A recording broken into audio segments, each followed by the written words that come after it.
Dans cette vidéo, je te montre comment est-ce que la présence de Donald Trump aux États-Unis aura un impact majeur sur la santé publique mondiale, mais surtout sur la santé reproductive. Vous savez, la politique de santé publique ne se limite pas simplement à ses frontières. Les décisions prises par les gouvernements ont un impact direct et même indirect sur d'autres systèmes de santé dans le monde, dans d'autres pays du monde, en particulier lorsqu'il s'agit des financements internationaux. Depuis plusieurs jours, on parle de la suspension des financements internationaux pour plusieurs programmes. J'ai fait déjà plusieurs vidéos là-dessus. L'un des exemples les plus marquants, c'est la politique du Global Gag Rule, ce qu'on appelle en français la règle du bâillon mondial. En fait, c'est une directive qui a été réintroduite par Donald Trump qui, en fait, bloque l'aide financière américaine aux organisations de santé mondiale si elles informent les patients par rapport à l'avortement. En fait, c'est une politique qui est, bien qu'elle soit apparemment centrée sur l'interdiction de la promotion de l'avortement, ça a des effets incroyables et beaucoup plus larges sur les soins de santé reproductive, la prévention des maladies infectieuses, l'accès aux services de santé essentiels. Et dans cette vidéo, je voudrais qu'on essaie d'analyser vraiment en profondeur l'impact du Global Gag Rule sur la santé publique mondiale, la santé reproductive mondiale et quelles sont les conséquences que cela peut avoir sur les populations vulnérables et les implications pour l'avenir des politiques de santé internationale. Bonjour à toi, je suis Russell Youssa, spécialiste en santé publique. Dans cette chaîne YouTube, je partage du contenu avec vous lié à la santé publique. On parle de l'actualité sanitaire, on parle des politiques de santé, on parle des concepts de santé publique, on parle de tout ce qui peut vous permettre d'apprendre davantage sur la santé publique. Mais en dehors de ça, parlons de santé publique, c'est également une plateforme digitale qui offre des services en ligne et aussi en présentiel dans tout le monde entier aux personnes qui souhaitent, aux jeunes chercheurs, aux étudiants qui veulent être accompagnés dans la rédaction de leurs travaux de recherche, les protocoles de recherche, l'analyse de vos données statistiques, également la relecture de vos différents documents. Donc, si vous êtes intéressé, il vous suffit de nous écrire à travers notre adresse email. Alors, c'est quoi le Global Gag Rule? Le Global Gag Rule, c'est une politique instaurée pour la première fois en 1984 sous l'administration Reagan et qui interdit aux organisations recevant l'aide américaine de mentionner l'avortement comme solution de santé reproductive, même dans les pays où l'avortement est légal, d'offrir ou de financer des services liés à l'avortement avec d'autres sources de financement, de faire du plaidoyer pour la légalisation de l'avortement. Également, tous les présidents républicains depuis le président Reagan avaient introduit cette politique-là, tandis que les présidents démocrates l'ont systématiquement annulée. Il y a donc une innovation que Trump apporte, c'est une restriction beaucoup plus large, c'est-à-dire que contrairement aux versions précédentes où les fonds qui étaient concernés, c'était essentiellement les fonds dédiés à la planification familiale. La version que Donald Trump apporte s'étend à beaucoup d'autres financements de santé globale. On parle par exemple des organisations travaillant dans la lutte contre le VIH/SIDA, la tuberculose, le paludisme ou bien la santé maternelle beaucoup plus large, peuvent perdre ces financements si elles ne respectent pas cette règle.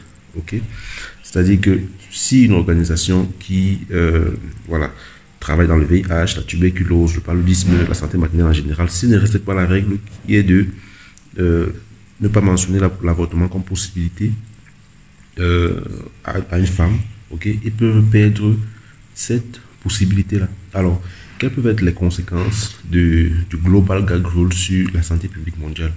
Alors, on voit bien qu'il y a plusieurs conséquences qui peuvent découler de cette politique américaine sur la santé publique mondiale. On peut parler par exemple de la réduction des services de santé reproductive. La santé reproductive, la politique de santé reproductive sera énormément impactée, c'est-à-dire que on a plusieurs cliniques qui sont spécialisées dans les soins de santé reproductive qui vont devoir fermer leurs services, ou alors réduire leurs services, ou alors fermer complètement. On aura moins de contraception, étant donné qu'il n'y a pas assez de financement, les cliniques ne pourront plus fournir des soins de santé contraceptifs, ce qui va augmenter les grossesses non désirées, ok, on aura une augmentation des avortements clandestins parce que voilà, les gens ne pourront pas se faire stopper leur grossesse dans un hôpital qui respecte les règles, et ils vont donc avoir des avortements clandestins, c'est-à-dire une personne va aller voir une amie qui lui a dit que voilà, je peux faire cette action médicale-là, et voilà, ce ne sera pas contrôlé du tout, et ce sera très dangereux pour la personne. Donc, on peut également parler de l'impact sur la lutte contre le VIH/SIDA et les autres maladies infectieuses, parce que comme on vous a dit, il y a beaucoup d'organisations qui travaillent dans les services de contraception.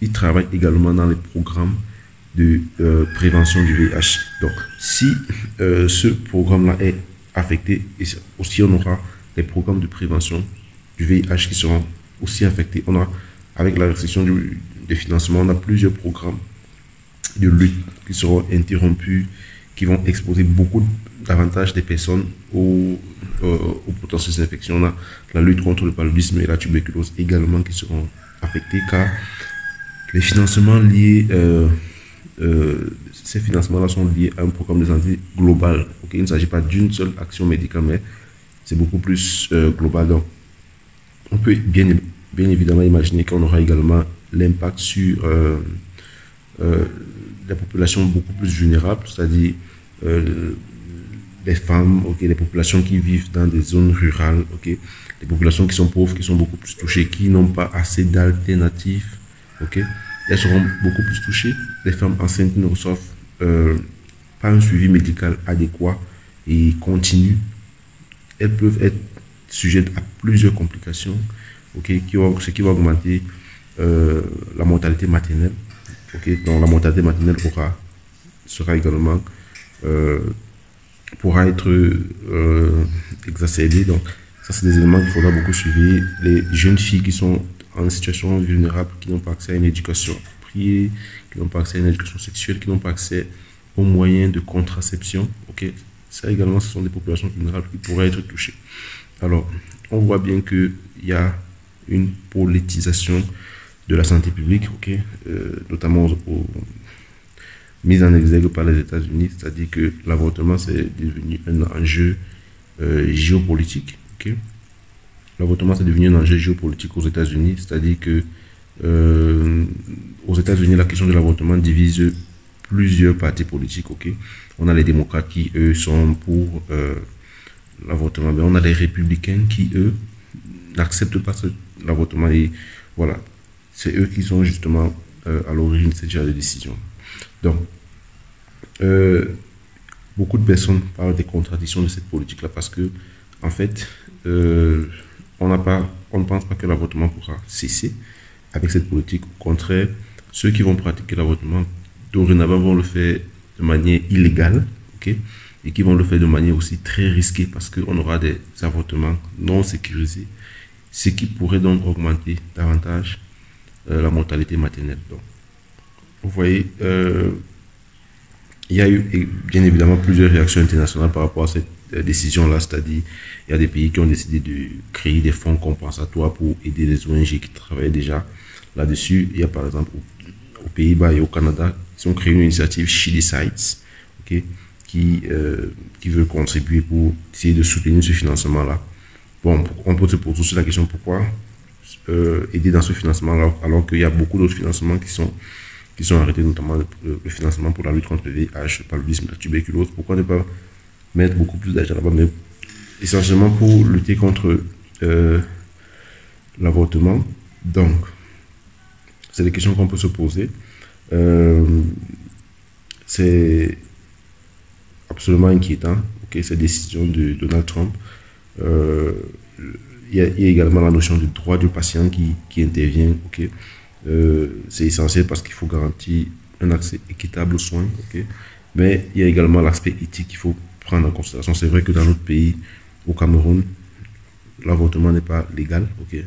On ne conseille pas l'avortement parce que nous, au Cameroun, on est beaucoup ancré sur les traditions, sur nos valeurs. Donc, l'avortement, c'est pas reconnu au Cameroun comme dans beaucoup d'autres pays africains.